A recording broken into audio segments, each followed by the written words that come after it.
Hello and welcome back. I'm Joseph Hoffman, and today we're going to learn about diatonic chords and how to build a chord progression, which, in case you ever want to get into songwriting or, say, playing with a rock band or jazz band, this is going to be big. Let's come to the piano to learn what diatonic chords are and how to play them. You actually already are very familiar with some diatonic chords, even though we've never called them by that name. Diatonic is just a fancy word that means belonging to a certain key. For example, let's say for now that we are in the key of C major.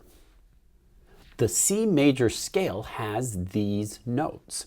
So we would say these pitches, C, D, E, F, G, A, B, C. Okay, each of those is called a pitch, and each of those pitches are diatonic in the key of C. So D is diatonic in the key of C.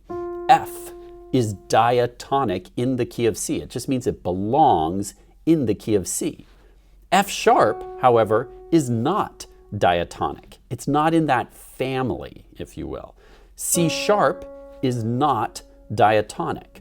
But all these white keys, C, D, E, F, G, A, B, C, those are diatonic. Now, let's say that we're in the key of D for a minute.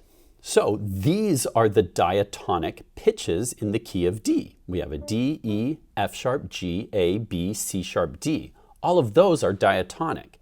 Now, F is not diatonic in the key of D. It doesn't belong in that family. B flat is not diatonic, but C sharp is, F sharp is, D is. Diatonic just means it belongs in that key. It's part of the family of notes that make up that key. Now let's talk about diatonic chords. Let's go back to the key of C. So remember, basically every white key on your entire piano is diatonic in the key of C. The black keys are all not diatonic. So if we're in the key of C, let's look at every possible diatonic chord. You already know this chord, which we've called all along as the one chord. Another name for the one chord is tonic, and that's our first diatonic chord. Now, we also have what's called the two chord. All we have to do is move up to the second note of the C major scale and build a new triad with D as the root, the second note of the scale. D, F, A, we would call the two chord. It's also a diatonic chord. Okay, and we can keep going from there. By the way, that's a D minor chord. The D minor chord is a diatonic chord in the key of C. Now if we come up to E, and again, build a new triad, using only the notes diatonic to the key of C. Remember, we're sticking with just white keys. Now we have the three chord, E, G, B. We go up another step to the fourth note of the scale, and we get the four chord. That's an F major chord. F, A, C is the four chord in the key of C. In the past, we've played the four chord with the C on the bottom. Remember, we can invert a chord by moving a note around. Whether the C's here or whether the C's here, it's still the same chord. So this also is a four chord in the key of C. But for now, let's keep the root on the bottom to keep things simple. So there's the four chord. If we go up here a step, now we have the five chord. G, B, D makes the five chord, and that's a G major chord. If we come up another step, we get the six chord, A, C, E. And you'll notice with our Roman numerals that if it's a minor chord, we use lowercase. The sixth chord is A minor. Now if we come up one more step, we get to the seven chord, which is a B diminished chord. Now this is a new kind of chord that we've never talked about before. You already know about major and minor. Now this one, if you listen carefully, you'll hear that it has a different sound from major or minor. Listen to it again. It's considered one of the more tense chords, or it has what's called dissonance. In music, dissonance means the notes kind of rub together in a way that's not necessarily pleasing to listen to. Here that's kind of unsettled. It's a chord that's often used for like suspense. So that's the B diminished chord. And then if we come up one step higher, we get to back to the 1 chord, C major. So every single one of those chords is diatonic in the key of C. That's every possible chord. The 1 chord, 2 chord, 3 chord, 4 chord, 5 chord, 6 chord, 7 chord, back to the 1 chord. Now, like I said, if you want to be a composer, if you want to be a songwriter, if you want to play jazz or rock, you need to know your diatonic chords, because these are like, if you're a cook, you would need to know, or a chef, you need to know all your ingredients and how they work together. These diatonic chords are basically the ingredients a composer or a songwriter uses to make music. And they would mix them up in different orders, which I'll show you about later. But for right now, let's go through together and play and name every diatonic chord in the key of C. I'm going to do it hands together. You're welcome to choose just one hand. If you want to challenge yourself and do both hands, that's good too. I'd like you to name these chords out loud so you get used to them. That will help you master them and understand them faster. We're going to do it like this. We'll play the first chord and say C major 1 chord. So we're going to say the letter name, which is always named by the root of the chord. And then we're going to say its number, its Roman numeral name, based on where it is in the scale. So again, try this with me. I'll say it first, then you repeat back. C major 1 chord. Now you play and repeat. Say it out loud. Good. Now, D minor 2 chord. Now you play and say it out loud. Good. E minor 3 chord. F major 4 chord.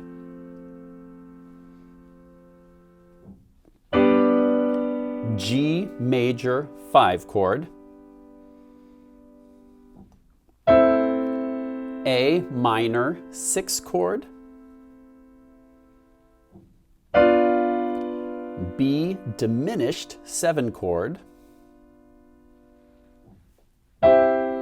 C major 1 chord. Now you might be wondering, how do I tell if a chord is major or minor or diminished? I'll tell you a few ways you can figure it out. As I already mentioned, you can just look at the Roman numerals. If you see that it's capital I, you know that's major. Capital Roman numerals we use for the major chords. If it's lowercase, you know it's minor, like our 2 or 3 chord, or the 6 chord. If it's lowercase with that little circle, that's how we show a diminished chord. So one way is just by looking at the Roman numerals. Now, if you don't have the Roman numerals to see, another way is just by the sound. A major chord will always have that certain major sound, which is different from a minor chord sound. Okay, so you can do it by sound. Again, that diminished has a very unique sound as well. You can practice yourself. Maybe close your eyes and play different triads on the white keys. You have to hit some notes and not hit the cracks, obviously. You play a triad and then try and just listen and hear, oh yeah, that sounds minor. By closing your eyes and practicing, you can train your ears to hear major, minor, and diminished. The last way is to use a little trick where with a major chord, you'll always have 3 half steps in between the root and the third, but only 2 half steps between the third and the 5th of the chord. Does that make sense? See how there are these 3 keys in between, but only 2 there? That works for any major chord. Like let's take this G major, here's 3 in between, and then 2 in between. Now with minor, it's the opposite. You'll have 2 in between the bottom 2 keys, the root and the third, but 3 in between the the third and the fifth. See how that flipped from major? Now it's 2 and 3. And that's true for any minor chord. Diminished is 2 in between and 2 in between. Okay? So, any of those techniques can help you decide if it's major, minor, or diminished. Okay, now's the really fun part. Again, if you were a chef and you understood all your ingredients and how they work and how they behave, you'd be able to put them together to create some really delicious meal. Well, with chords, it's the same thing. We can put them together to make what's called a chord progression. Let me show you a really popular chord progression, which you'll hear often in like pop music. We'll start with the 1 chord, and then go to the 6 chord, and then to the 4 chord, and then to the 5 chord. Now listen to that together.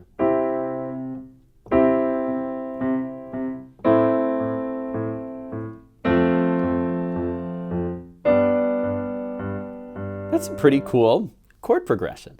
Now, you might have wondered, or you might have noticed that instead of going from 1 up to 6 here, see, because that's a really big jump, 1, 2, 3, 4, 5, 6. Instead of going this direction, notice that the 6th chord is A minor. It's actually closer to go down, because we can go 1, 7, 6.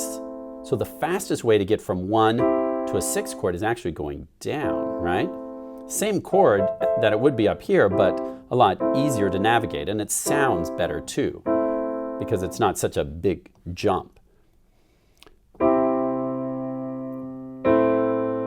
And then the 4 chord, also I'm going to go down from 6 to 4. It's closer to go this way, back to 5, back to 1. Hear that chord progression? Let's try that. Will you play that with me? Just do the right hand. We'll add the left hand in a minute. Okay, with your right hand, let's play these chords and hold for 4 beats on each one. The 1 chord, then go to the 6 chord, then go to the 4 chord, then go to the 5 chord. Good, let's repeat. 4 beats on each one. 1, 2, 3, 4 to the 6 chord, 2, 3, to the 4 chord, 2, 3, and to the 5 chord. Good, then you can get fancy and add rhythms.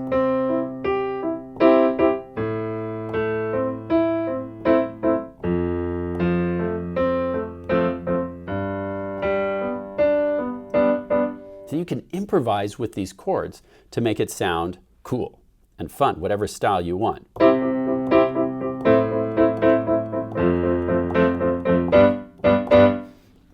Okay, now let's look at what my left hand was doing.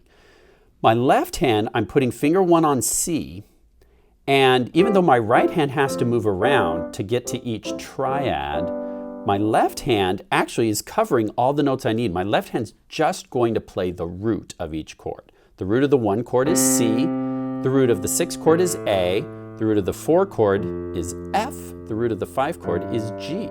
So let's practice just the left hand once. 4 beats on each one. 1, 2, 3, 4 to the 6th chord, 2, 3, 4 to the 4 chord, 2, 3, 4 to the 5 chord, 2. Repeat, go. 1, 2, 3, 4 to the 6th chord, 2, 3, 4 to the 4 chord, 2, 3, 4 to the 5 chord, 2, 3, and stop. Good. Now, there are so many possibilities when you put the hands together. We can do repeating notes in the left hand, like 1, 2, 3. See, I'm doing 8th notes. 1, 2, 3, 4. 1, 2, 3, 4. 1, 2, 3, 4. Or we can repeat the chords in the right hand. 1, 2, 3, 4. 1, 2. Or in both hands. 1, 2, 3. Or do a broken chord. 1, 2. Or like 1, 2, 3, 4. 1, 2, 3,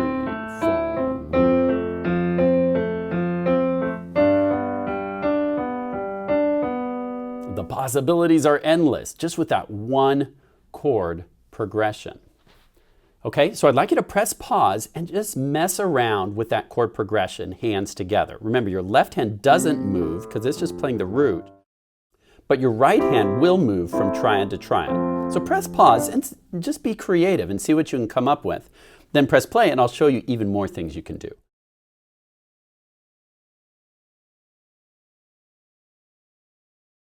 Now, I should mention that in pop music, those 4 chords are by far the most commonly used chords in almost all of pop music.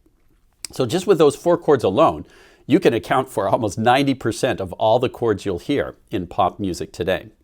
And if you put them in different orders, you get new possibilities. Like, let's take those same 4 chords and try them in a new order. Like, we're going to go 1 to 5 to 6 to 4.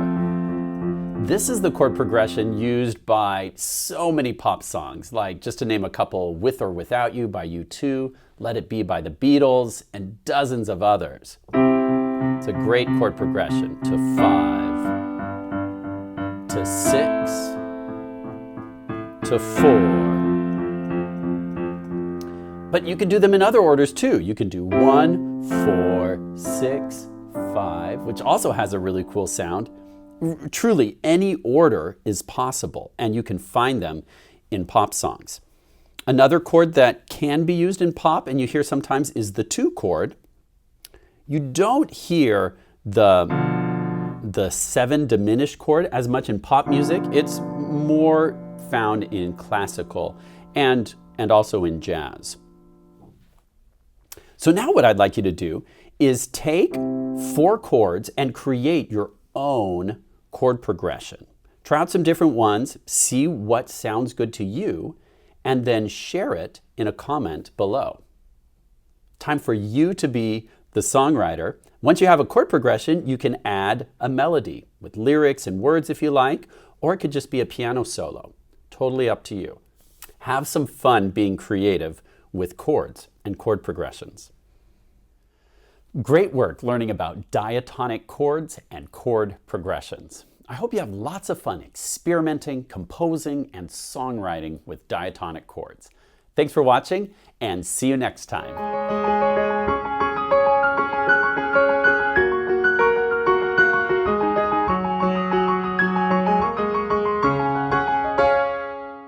Hey, Mr. Hoffman. Yes, Scuba? I had an idea. What if we played a game where we try and think of as many songs as we can that use that famous chord progression you were talking about? 1, 5, oh, you mean 1, 5, 6, 4? Yeah, that's the one. You play the chord progression over and over, and we'll sing all the songs we can think of that use it.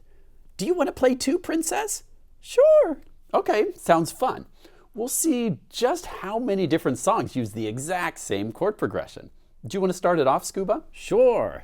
See the line where the sky meets the sea, it calls me, and no one knows how far it goes. This is my fight song, take back my life song, prove I'm alright song. Baby, you're a firework. Come on, show 'em what you're worth. Make 'em go, ah, ah, ah, as you shoot across the sky. But can you feel the love tonight? With or without you, with or without you, oh. Baby, you light up my world like nobody else. The way that you flip your hair gets me overwhelmed. But when you smile at the ground, it ain't hard to tell. You don't know, you're beautiful. Let it go, let it go. Really? This song uses that chord progression too? Anymore. Let it go, let it go.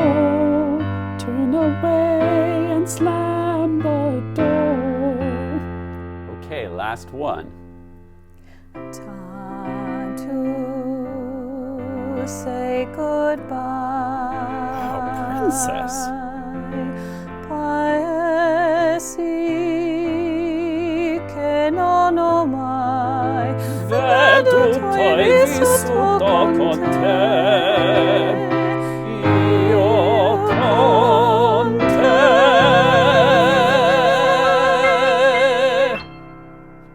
So many beautiful songs from one chord progression. I know. It's okay, Scuba.